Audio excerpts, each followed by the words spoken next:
Ciertamente un gozo para mí estar aquí una vez más. Un gozo, el poder compartir la palabra de Dios con su amado pueblo. Y es mi oración que Dios me use con poder, con sabiduría, con gracia. Hoy estamos celebrando, como ya se mencionó hace un momento, el Día de los Padres. En nuestra nación, República Dominicana, celebramos el último domingo del mes de julio, el Día de los Padres. Y yo creo que es bueno hacer un reconocimiento a los padres que están aquí presentes con un fuerte aplauso. Y a aquellos que nos están viendo también de manera virtual. Y les bendecimos, le deseamos todas las bendiciones del Señor. Dios les bendiga a cada uno de ustedes, a cada uno de nosotros. Pero yo creo que nosotros estamos llamados a imitar al Padre por excelencia, que es el Padre amante, nuestro Padre celestial. Dice la palabra de Dios, nuestro amado Señor y Salvador, que si nosotros, siendo malos, sabemos dar buenas dádivas a nuestros hijos, ¿cuánto más nuestro Padre? Yo creo que toda la gloria es para Él y a Él le debemos honrar en esta mañana y darle un fuerte aplauso a nuestro amante Padre. Bueno, vamos ahora a dar inicio a nuestro tema de esta mañana. Me corresponde trabajar con los versículos 14 y 15 del Evangelio de Mateo. Nosotros hemos estado trabajando lo que es el Sermón del Monte. Hemos visto hasta aquí cómo el Señor nos ha ido dirigiendo. Hoy corresponde el décimo sermón relacionado con este Sermón de la Montaña. Entonces, es bueno que sepamos y recordemos que este sermón fue expuesto por nuestro amado Salvador y entendemos que es el sermón de sermones. Como bien se ha descrito, contiene como un resumen de la vida del creyente. Nuestro amado Salvador no se equivoca y Él trazó con precisión estas palabras y es necesario que nosotros leamos, meditemos, estudiemos, practiquemos lo que Él nos dejó en su consejo. Entonces, dice la palabra de Dios, versículos 14 y 15 del Evangelio de Mateo, del capítulo 6, porque si no perdonáis a los hombres sus ofensas, porque si perdonáis, a los hombres sus ofensas, os perdonará también a vosotros vuestro Padre Celestial. Mas, si no perdonáis a los hombres sus ofensas, tampoco vuestro Padre os perdonará vuestras ofensas. Y nuestro estudio de hoy lo hemos titulado a modo de pregunta, ¿otro pecado imperdonable? Y vamos a estar trabajando 3 puntos. El primer punto consiste en contextualizar el texto que estamos trabajando hoy. Es poner en contexto el pasaje. En segundo lugar, vamos a estar viendo el perdón. ¿Qué es el perdón? Su importancia. ¿Qué relación tiene el perdón con nuestra salvación? Y en tercer lugar, estaremos hablando acerca del pecado imperdonable. ¿En qué consiste? Y si hay otros pecados imperdonables. Para finalmente concluir con algunas aplicaciones. El contexto, el perdón, el pecado imperdonable y algunas aplicaciones. Entonces, en el primer punto, que es contextualizar nuestro texto, no nos estamos refiriendo a ver el contexto del Sermón de la Montaña. O sea, no estaremos contextualizando el sermón, sino nuestro pasaje dentro del sermón, para que podamos tener el hilo de lo que hemos venido escuchando y poder ver el enfoque que nuestro amado Señor y Salvador le dio a estos versículos cuando Él los expuso. Y nosotros sabemos que el contexto inmediato inicia cuando inicia el capítulo 6. Tuve la oportunidad de iniciar este capítulo 6 hace 2 semanas.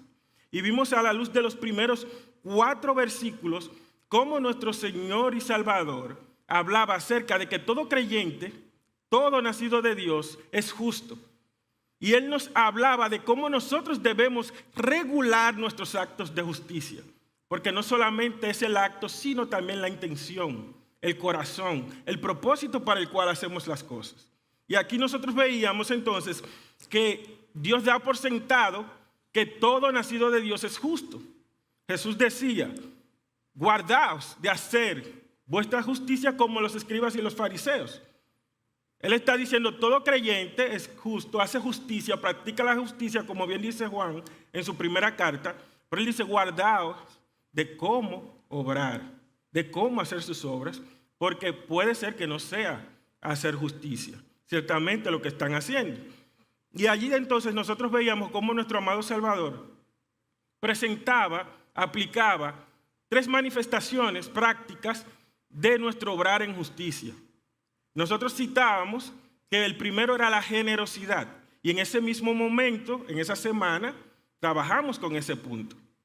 La segunda manifestación tenía que ver con la oración. Todo creyente ora. Y el tercero tenía que ver entonces con el ayuno, que todavía no hemos llegado allí. El Señor quiso presentar esas 3 manifestaciones prácticas de lo que es el obrar en justicia. No son las únicas, pero Él quiso destacar esas 3. Y nosotros entonces en aquella semana hablábamos con relación a la generosidad. Decíamos, no es un mandato, no es opcional, es una característica propia de todo creyente. Dice la palabra de Dios, nuestro Señor Jesucristo hablando, cuando deis limosnas. No es si tú das, es cuando deis.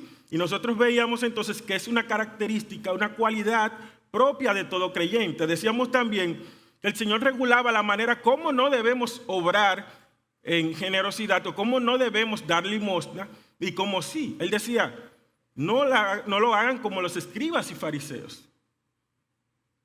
¿Por qué? Porque él decía, los escribas y fariseos lo hacían para hacer tocar trompeta delante de ellos, para ser alabados por los hombres. Decía, este no debe ser el enfoque, no debe ser el propósito. Y decía entonces, ¿cómo sí debemos hacerlo? En secreto. Y decíamos que eso en secreto tenía que ver con la intención del corazón, con el propósito para el cual hacíamos las cosas.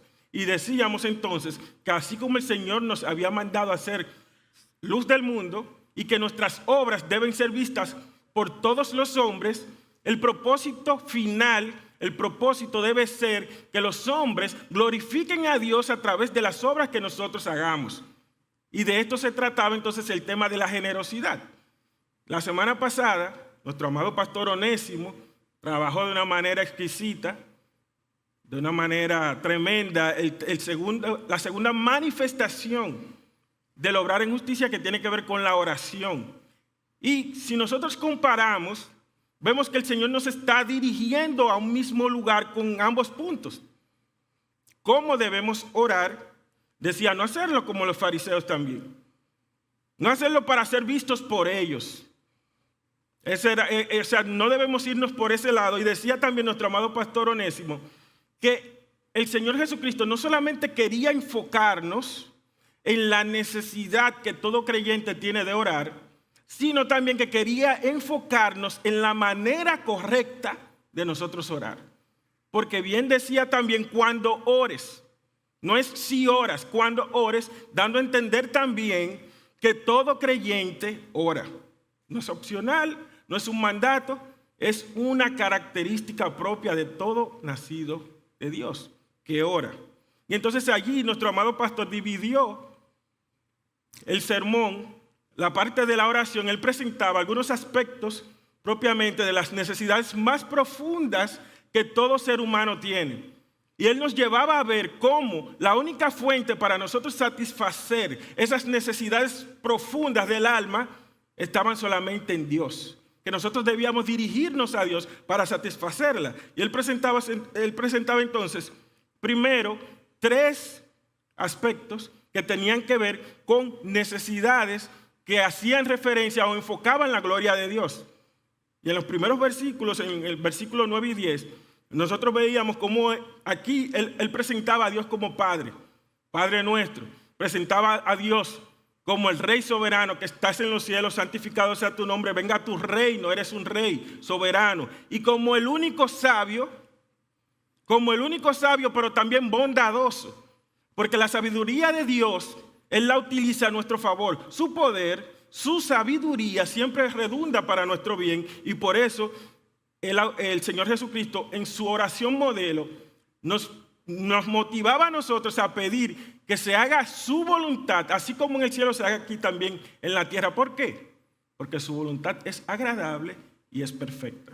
Nos conviene. Y también nuestro amado pastor decía que había necesidades en los versículos siguientes, versículos del 11 al 13, la primera parte, que estaban enfocadas en nuestras necesidades.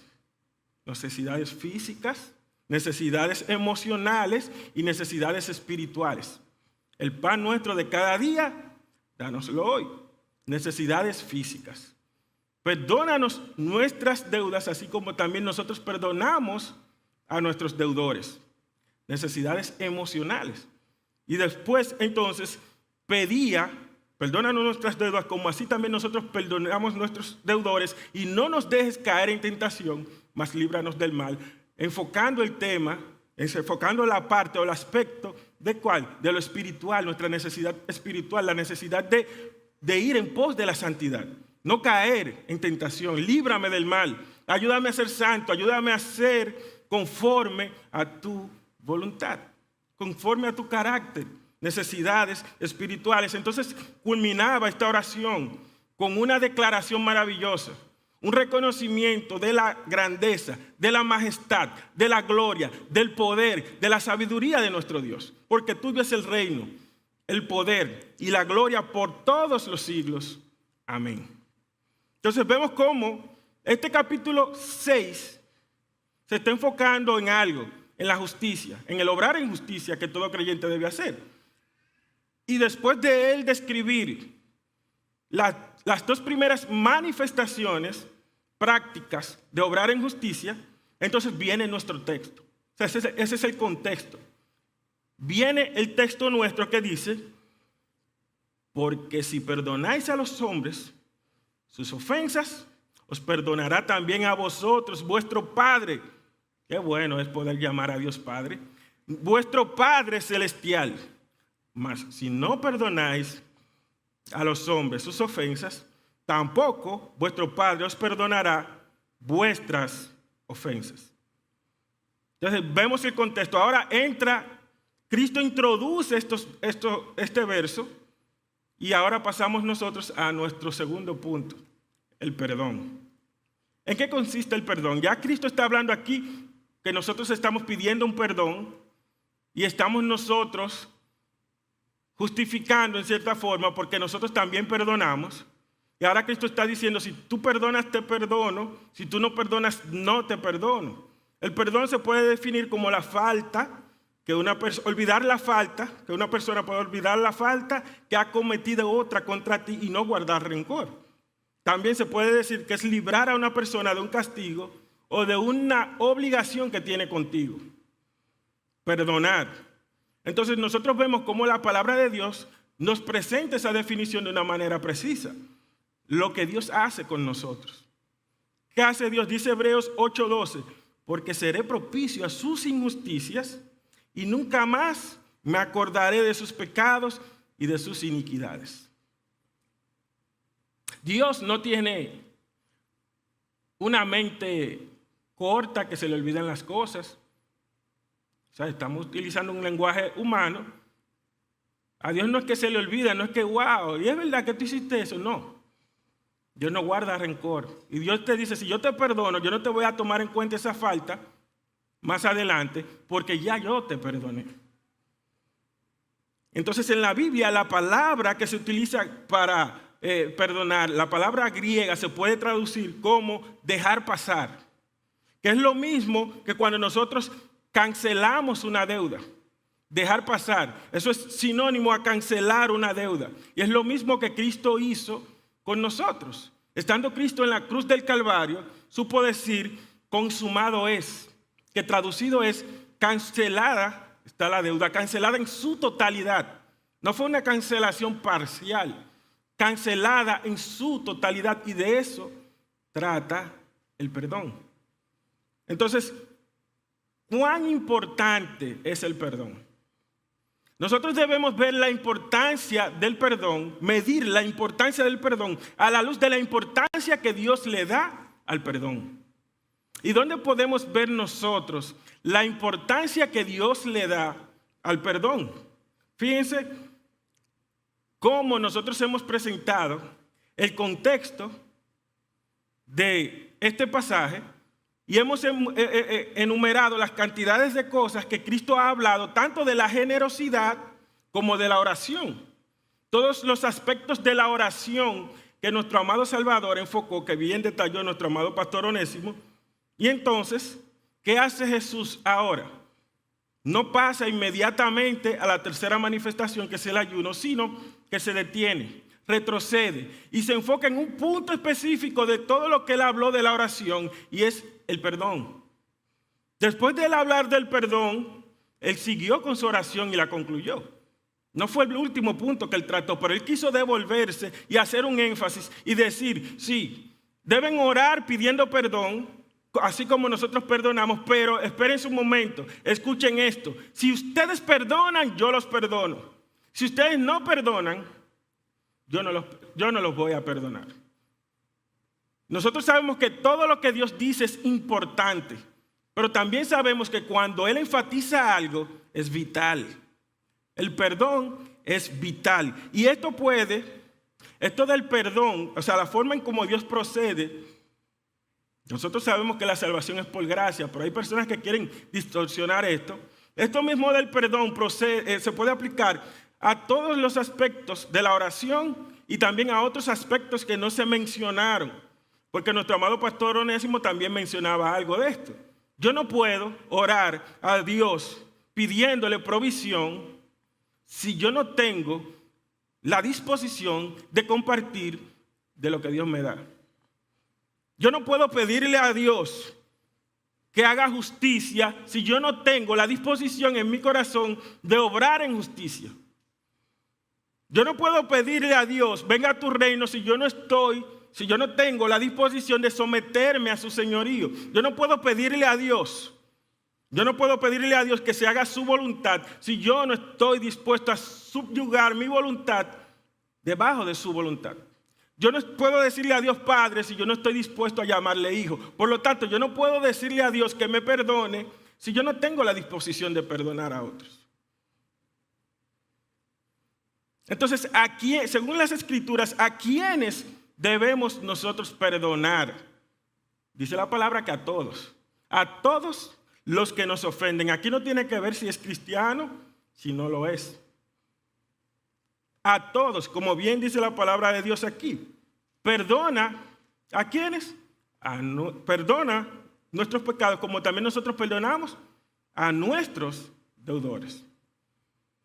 Y un texto que todos conocemos, una historia, el Señor también declara cuántas veces debemos nosotros perdonar a una misma persona que ha pecado contra nosotros. Y Pedro decía hasta 7. Él creía que se le estaba comiendo un número alto. Oye, ¿tú sabes lo que es tú perdonar a una persona y vuelve? Ay, perdón, y vuelve. Ay, perdón, van 7 ya. Es el Señor, hasta 70 veces 7. O sea, es siempre. No hay límite. Porque si nosotros queremos poner un límite, imaginémonos que nosotros le digamos a Dios, vamos a poner un límite, entonces ese mismo límite se va a aplicar para nosotros. Y que Dios cuando diga, mira, llegaste ya, mi hijo, no te puedo perdonar. Sobrepasaste el límite. No hay límites. Perdonar no tiene límites. Y no solamente nosotros debemos perdonar a todos los que nos ofenden, las veces que sean necesarios, sino que no importa la situación, no importa la condición, no importa el estado de ánimo nuestro, debemos perdonar siempre. No es si yo me siento contento, si yo estoy de buen humor, si yo entiendo que lo que me hicieron no fue tan grande, no. No tiene que ver ni con el ofensor, ni con la ofensa, ni con tu estado de ánimo, ni contigo, es siempre. Esa debe ser la forma de nosotros perdonar. Ahora, ¿qué relación nosotros podemos encontrar con relación al perdón y nuestra salvación? Es importante nosotros poder señalar la relación que guarda el perdonar con nuestra salvación. Y nosotros tenemos que enfocarlo en 2 perspectivas. Primero, en sentido vertical, entre nosotros y Dios. Sabemos que no tenemos nada que perdonarle a Dios. Nunca vamos a tener necesidad de perdonar a Dios. Sin embargo, sí necesitamos el perdón de Dios. Nuestra salvación implica un perdón. No puede haber un salvo sin ser perdonado. No puede haber una persona en el cielo sin haber sido perdonada previamente.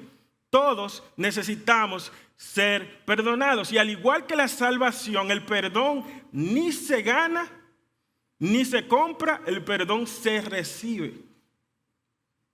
Yo no puedo hacer nada para que Dios me perdone, en el sentido de que yo hice esto, tienes que perdonarme. No, esto no es un trueque. El perdón se recibe. Dios me perdona, yo recibo su perdón. Y dice la palabra de Dios en Romanos, el apóstol Pablo hablando en el capítulo 3, versículo 23. Por cuanto todos pecaron, están destituidos de la gloria de Dios. Todos necesitamos ser perdonados. Todos fuimos destituidos. Todos somos pecadores.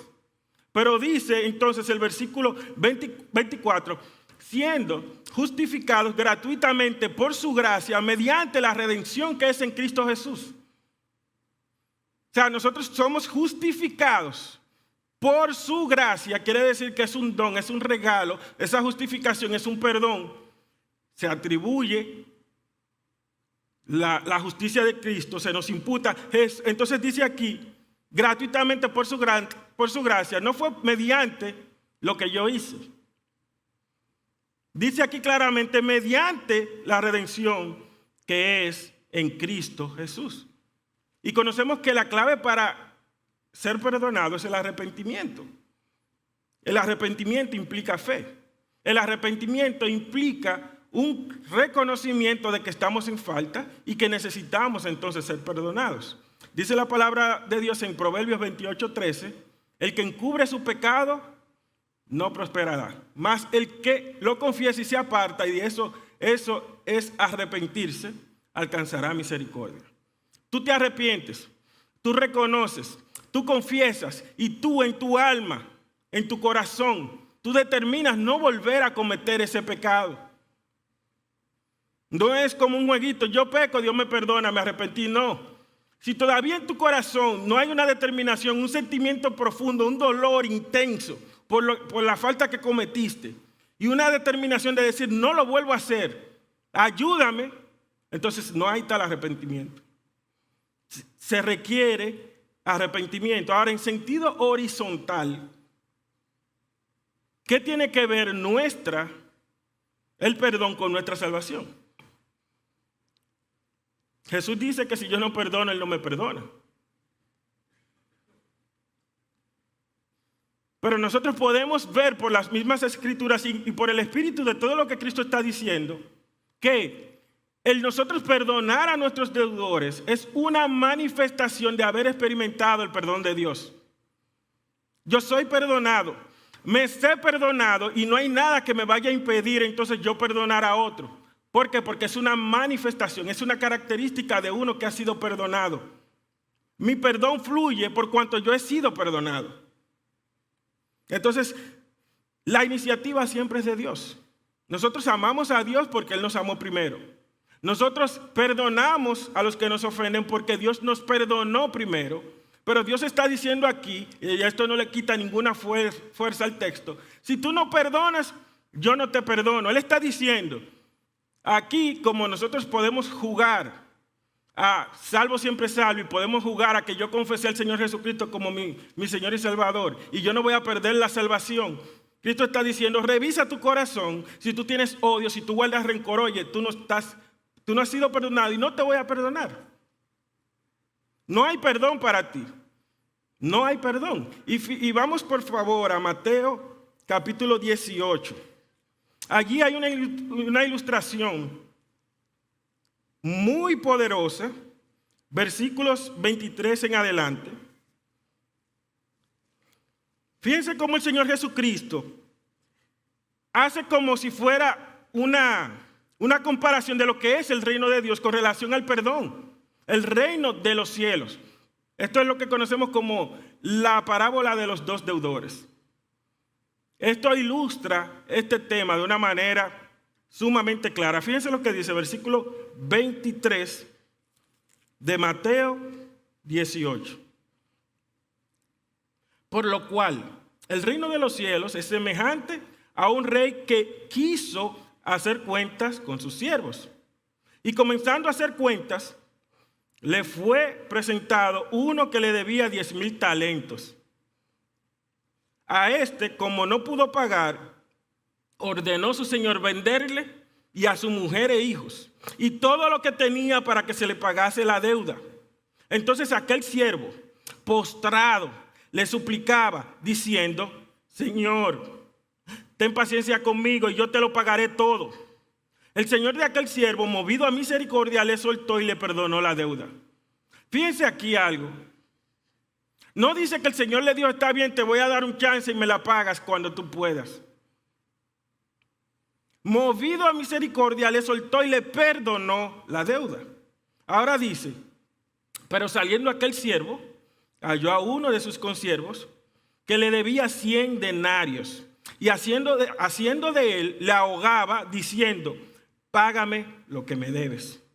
Entonces su consiervo, postrándose a sus pies, le rogaba diciendo: ten paciencia conmigo y yo te lo pagaré todo. Mas él no quiso, sino fue y le echó en la cárcel hasta que pagase la deuda. Viendo sus consiervos lo que pasaba, se entristecieron mucho y fueron y refirieron a su señor todo lo que había pasado. Entonces, llamándole su señor, le dijo: siervo malvado, toda aquella deuda te perdoné, porque me rogaste. ¿No debías tú también tener misericordia de tu consiervo como yo tuve misericordia de ti? Entonces su señor, enojado, le entregó a los verdugos hasta que pagase todo lo que debía. Así también mi Padre Celestial hará con vosotros si no perdonáis de todo corazón cada uno a su hermano sus ofensas. Aquí estamos viendo cómo esta parábola está presentando la actitud que debe tener cada creyente con relación a aquel hermano que le ha ofendido. La actitud que debemos tener con relación al perdón, al perdonar. Y está diciendo aquí que si una persona que ha considerado la misericordia de Dios, que ha considerado el perdón de Dios y no está dispuesto a tener misericordia de otra persona, es un malvado. Es un malvado. Y nosotros sabemos que si es así, entonces no ha conocido de Dios. El Señor Jesucristo está haciendo una comparación con cosas que nosotros podemos entender, que podemos manejar. Pero sabemos que el perdón de Dios no tiene comparación. Él está poniendo aquí un ejemplo de una persona que debe 10,000 talentos a un rey. Y cuando hacemos la comparación está diciendo que un talento equivale entonces a 6,000 denarios. Quiere decir que esa persona que está con esa deuda con el rey, que debe 10,000 talentos, debía 60 millones de denarios. Y a él le debían 100 denarios. Imagínense ustedes, a mí me perdonaron una deuda de 60 millones de pesos. Ahora yo voy a matar a uno que me debe 100 pesos. Ese es el cuadro. Sin embargo, aún así, nosotros sabemos que eso está distante en nosotros poder comparar el perdón que otorgamos a un hermano por una falta con el perdón que nos ha sido otorgado desde el cielo. No hay forma de comparar eso. Ni mínimamente yo puedo comparar un perdón que yo otorgo con el perdón que mi Padre amante me ha otorgado a mí. No tiene comparación. Entonces, si yo, considerando el perdón de Dios, no estoy dispuesto a perdonar, ciertamente, mis hermanos, no nos ha amanecido. No hemos entendido la gracia. No hemos conocido de Dios. No hemos dimensionado nuestro pecado. No.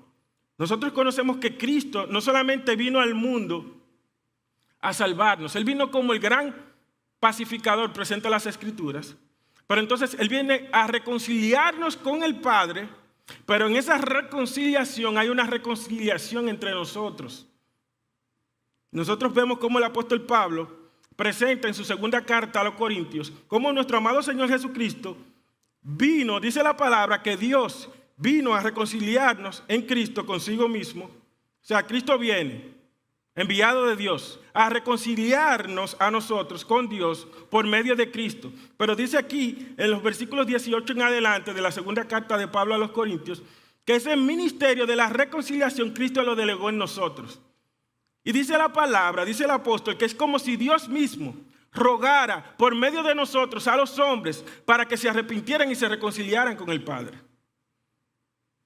Entonces, ¿de qué manera, dice aquí Pablo, que nosotros somos embajadores en nombre de Cristo, como si Dios rogase por medio de nosotros? Y dice, os rogamos en nombre de Cristo, reconciliaos con Dios. ¿De qué manera puedo yo desempeñar el rol de embajador y ejercer ese ministerio de reconciliar al mundo con Dios si yo no estoy en la disposición de permitir que un hermano que me ha ofendido se reconcilie conmigo o de yo reconciliarme con un hermano?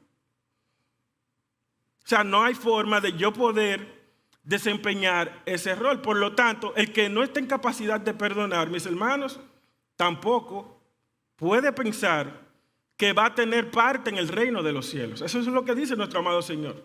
No hay perdón para ti. Como tú lo quieras ver, tú quieres decir que es una realidad. Yo perdono porque Dios me perdona y es así. Entonces, lo que tú no puedes es decir, como ya Dios me perdonó, no importa que yo no perdone, porque ya Dios me perdonó, no. Dios dice, si tú no perdonas, yo no te perdono. Es obra, no es gracia. Gracia que opera, gracia que no es un perdón arbitrario. Cuando Dios te perdona, Dios te transforma, te capacita y te mueve entonces a hacer aquellas obras que Él preparó de antemano para que anduviésemos en ella, y el perdón es una de ellas. Entonces es una manifestación de que no te ha amanecido si tú no estás en disposición de perdonar a aquellos que te ofenden. Por eso el llamado urgente sigue siendo el mismo llamado que tuvieron los apóstoles, el mismo llamado de nuestro amado Señor Jesucristo: arrepentíos y convertíos. Es clamar al pueblo: arrepentíos. ¿Por qué? Porque se necesita el perdón que proviene del cielo. Entonces vamos a pasar ahora a nuestro tercer punto, viendo ya con relación al perdón su importancia, como hemos titulado nuestro pasaje, el pecado imperdonable. Y fíjense, yo sé que algunos quizás se pueden preguntar, ¿qué relación guarda este pasaje con el pecado imperdonable? Porque estamos hablando de un perdón. Entonces, el asunto es sencillo. Nosotros lo que estamos mostrando aquí, cómo muchas personas tuercen las Escrituras en pasajes como el del pecado imperdonable, como el del perdón, este que estamos viendo aquí, y otros pasajes que están directamente relacionados con nuestra salvación, cómo lo distorsionan para entregarse al libertinaje, para darle riendas sueltas a sus pasiones y vivir como ellos quieran. Nuestro amado pastor Bayonet, en su libro La nobleza de Dios, específicamente en el capítulo 11, él tiene un punto aquí muy importante, muy interesante. El capítulo se llama ¿Pecado o juicio divino? ¿Y por qué es importante nosotros leer este contenido? Porque aquí se nos presenta a la luz de las Escrituras que hay pecados que son más que pecados. Él dice, hay pecados que son más que pecados.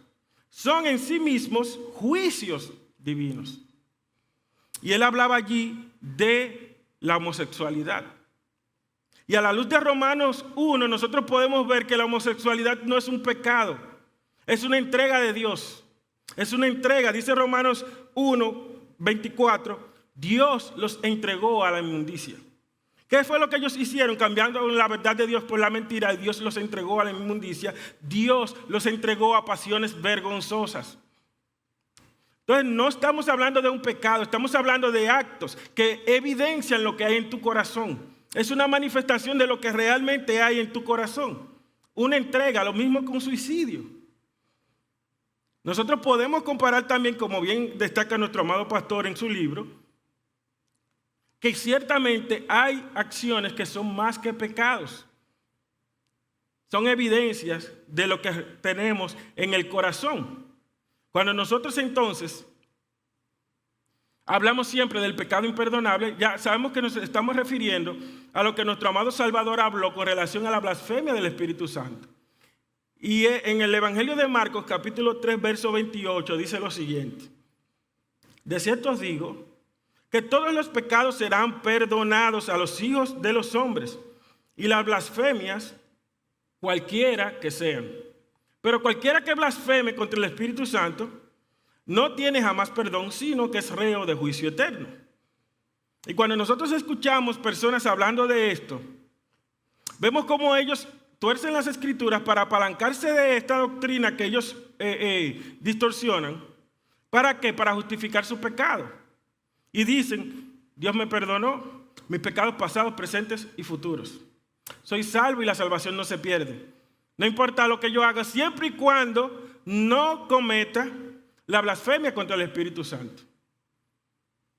Y eso no es lo que el espíritu de lo que el Señor está presentando allí. La blasfemia del Espíritu Santo es más que un pecado. La blasfemia del Espíritu Santo es más que un pecado. Por eso es que dice el apóstol Pedro en su segunda carta que hay algunos que vienen, algunos indoctos e inconstantes, que tuercen las Escrituras para su propia perdición. Y nosotros vemos cómo Judas, en el versículo 4 de su carta, presenta cómo hay muchos que toman la gracia de Dios. ¿Para qué? Para darse al libertinaje. Dice: convierten en libertinaje la gracia de nuestro Dios. Entonces, es evidente que el pecado imperdonable o la blasfemia contra el Espíritu Santo es una condición del corazón. El blasfemar contra el Espíritu Santo tiene que ver con oponerse de manera consciente, de manera deliberada y hasta con saña, oponerse a la única persona que puede a nosotros, que está en capacidad de mostrarnos y llevarnos a la salida de la condenación eterna, del juicio eterno, sacarnos de allí y llevarnos entonces a la salvación. Es oponerse a esto, es oponerse de manera consciente. O sea que no es un pecado. Esto es una condición del corazón, es resistir al Espíritu de gracia, es resistir a Cristo mismo.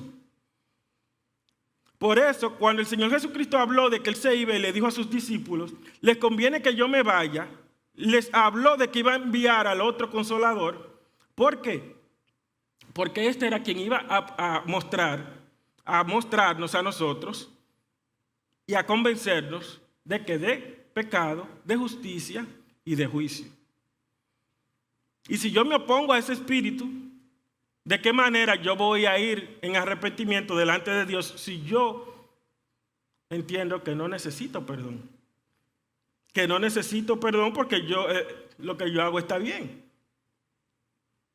Por eso fue que Esteban, en su ministerio cercano a su muerte, supo decir en aquel concilio frente a los escribas, los fariseos, los sacerdotes: ustedes, al igual que sus padres, se están oponiendo, resisten siempre al Espíritu Santo. Una cosa es un pecado y otra cosa es tu accionar que evidencia lo que hay en tu corazón, que refleja el estado de tu corazón. Dice la palabra: donde esté vuestro tesoro, allí estará tu corazón. Y esto mismo que estamos observando con relación a la blasfemia del Espíritu, contra el Espíritu Santo, lo podemos observar también en la falta de perdón. El no tener un espíritu perdonador implica lo mismo que blasfemar contra el Espíritu Santo. ¿Por qué? Porque el no tener un espíritu perdonador no es un pecado, es una condición del corazón. Es más que un pecado. Imagínense, cuando yo no estoy dispuesto, yo me declaré salvo, recibí el perdón de Dios, me sé perdonado, alguien me ofende y yo no estoy dispuesto a perdonar. Ustedes saben lo que yo con mi actitud estoy diciendo. Que cuando se pecó contra mí, se ha pecado con uno que es mayor que el que está en el cielo. Y por lo tanto, para yo perdonar ese pecado, se requiere un sacrificio mayor que aquel que descendió del cielo. Para yo tener entonces la disposición de perdonarte. Eso es lo que estamos diciendo. Tú me perdonaste esos 60 millones de denarios, pero no, es que esos 100 denarios que me deben a mí es mayor porque yo soy más grande que tú. Y con ese pequeño sacrificio de Cristo no es suficiente, se requiere entonces algo mayor. Eso es lo que dice nuestra actitud cuando no tenemos un espíritu perdonador. Y dice Hebreos, el autor a los Hebreos, cuánto mayor castigo, porque dice, hablando con aquel que viole la ley de Moisés, que muere irremisiblemente. Ahora, cuánto mayor castigo, dice él, cuánto mayor castigo no va a recibir, no merece aquel que pisoteare la sangre del Hijo de Dios, que pisoteara al Hijo de Dios y tuviera por inmundo la sangre del pacto. ¿Por qué? Porque dice aquí, porque hace afrenta contra el espíritu de gracia. Mis hermanos, cuando no tenemos un espíritu perdonador, estamos pisoteando la sangre de Cristo. Estamos ciertamente desechando, pisoteando al Hijo de Dios y menospreciando, teniendo por inmunda la sangre de Cristo. Por lo tanto, la disposición de una persona a perdonar se deriva de la conciencia que tenemos de nuestro perdón, del perdón que hemos recibido. En las Escrituras podemos encontrar ejemplos de cómo el Espíritu opera en el corazón de hombres comunes como nosotros. Y cómo lleva ese corazón a obrar de una manera sobrenatural, independientemente de la situación por la que estén pasando, y perdonar. Tenemos el caso de Esteban. Imitemos a Esteban. Esteban estaba predicando la palabra, está confrontando con la verdad, está predicando el arrepentimiento, está procurando hacerle bien a las personas. ¿Y qué hacen? Lo apedrean. Lo matan a pedradas. Ahora, ¿quién aquí ha recibido una pedrada que le han partido la cabeza? Que sea cuando niño. ¿Cómo usted se sintió, mi hermano, cuando usted le partieron la cabeza con esa piedra? Bien. Bien. Bien, mis hermanos, miren, una pedrada en la cabeza donde te partan la cabeza, eso es algo grande, eso duele. Eso es terrible. Pero a él no le dieron una pedrada que le partieron la cabeza. A él lo mataron a pedrada. Y dice la palabra que previo a su muerte, recibiendo esas pedradas, se puso de rodillas y clamó a gran voz que no se le tomara en cuenta ese pecado. Esto no es humano, mis hermanos, eso es sobrenatural. El Espíritu Santo obrando en Esteban, por medio de Esteban, y él pudo hacer esa declaración. ¿Qué es lo que estamos diciendo? Que el que no tenga esa misma actitud y ese mismo espíritu no tiene el Espíritu de Dios. Y el que no tiene el Espíritu de Dios no ha nacido de nuevo. Eso es tan sencillo. El que no tiene la actitud de perdonar no tiene el Espíritu de Dios, por lo tanto no ha nacido de nuevo, por lo tanto no va a recibir el perdón del Padre. Entonces, ¿qué tan dispuesto estás tú a perdonar a aquellos que te ofenden?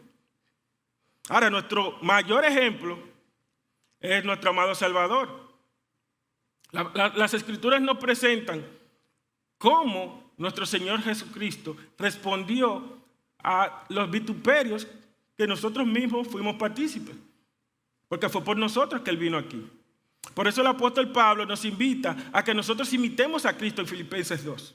Dice, haya pues en vosotros este sentir que hubo también en Cristo. ¿Qué fue lo que hizo Jesús? El cual, siendo en forma de Dios, no estimó el ser igual a Dios como cosa que aferrarse, sino que se despojó de sí mismo, se despojó a sí mismo, tomando forma de siervo, hecho semejante a los hombres, y una vez hecho semejante a los hombres, se humilló a sí mismo, haciéndose obediente hasta la muerte y muerte de cruz. Mis hermanos, el llamado es a considerar a aquel que se humilló de esa manera, a considerar a aquel que sin cometer pecado por nosotros el Padre lo hizo pecado, aquel que siendo justo, siendo bueno, se hizo maldición para nuestra redención, porque dice la palabra, escrito está, maldito todo aquel que es colgado de un madero. Aquel que no escatimó el ser igual a Dios para despojarse y humillarse para obtener nuestro perdón. Es a Cristo que tenemos que imitar, es a Cristo que tenemos que considerar. Debemos considerar a aquel que a pesar de nuestro rechazo, porque dice la palabra que Cristo murió por nosotros, no cuando éramos amigos, no cuando le recibimos, era cuando aún éramos débiles, cuando estábamos muertos en nuestros delitos y pecados. Entonces, aquel que aún a pesar de nuestro rechazo, a pesar de que nosotros lo crucificamos, supo decir, previa a su muerte, colgado en aquel madero, derramando su sangre, Padre, perdónalos porque no saben lo que hacen. Consideremos a Cristo. El llamado aquí es una actitud perdonadora, pero tú no puedes tener esa actitud si tú no consideras primero el perdón que tú has recibido. Finalmente, 3 aplicaciones. Y estas aplicaciones van a girar en torno a una sola aplicación. Y es la invitación que quiero hacerle a todos ahora. Consideremos la gracia salvadora de nuestro Dios al contemplar a Cristo clavado en la cruz. Entonces, consideremos la gracia para cultivar un espíritu de gratitud. El profeta Miqueas en su capítulo 7, versículo 18 dijo: ¿qué Dios como tú, que perdona la maldad y olvida el pecado del remanente de su heredad? No retuvo para siempre su enojo, porque se deleita en misericordia. Él volverá a tener misericordia de nosotros, sepultará nuestras iniquidades y echará a lo profundo del mar nuestros pecados. ¿Qué Dios como tú?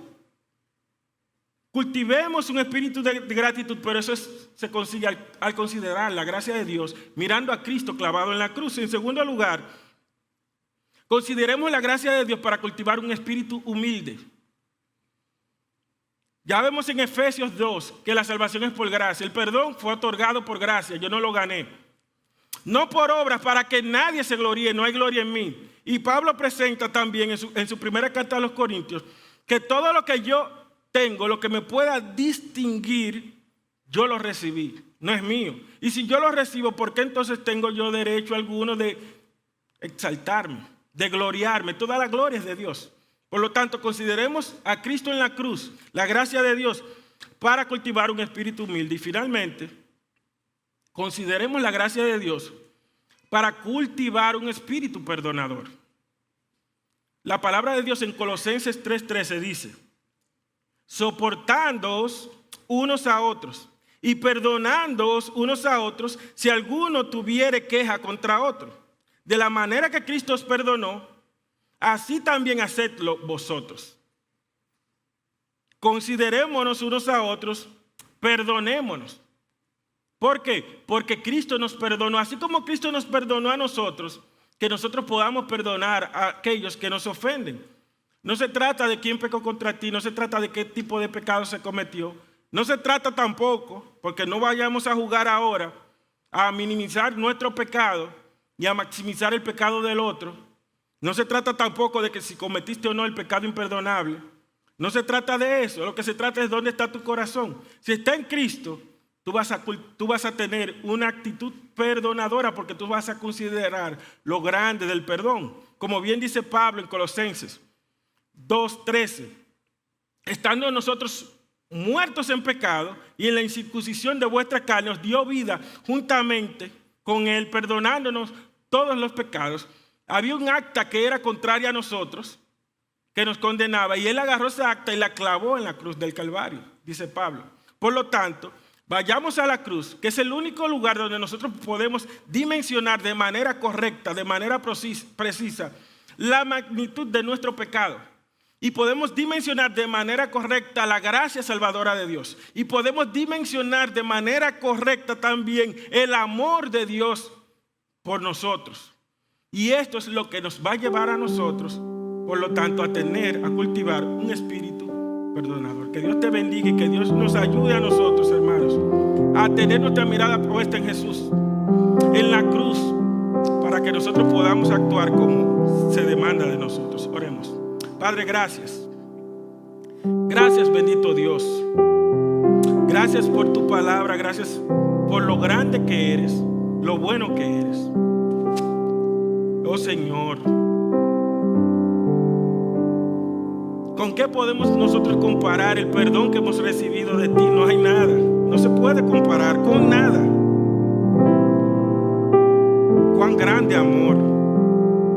Se humilló siendo Dios. La primera humillación es igualarse a su creación, a una de sus criaturas. y estando en forma de hombre, entonces se humilló a sí mismo y padeció hasta la muerte, y no cualquier muerte, muerte de cruz. ¿Quién soy yo para no perdonar a un hermano? ¿Quién soy yo para no perdonar a otra persona? ¿Quién soy yo para no perdonarme a mí mismo? Sí, porque hay personas que no se perdonan. Y así como Judas, deciden quitarse la vida. Tienes un ego mayor que el de Dios. Tenemos un ego mayor que el tuyo, Dios, que entendemos que no es suficiente con tu perdón. Perdónanos, Dios, como también nosotros perdonamos a los que nos ofenden. Pero al mismo tiempo clamamos: ayúdanos en nuestra debilidad a tener una actitud perdonadora siempre. Y si en algún momento no lo tenemos, ayúdanos a arrepentirnos y volver sobre nuestros pasos. En tus manos estamos, Dios. De ti dependemos, en ti confiamos. Gracias, en el nombre de Jesús.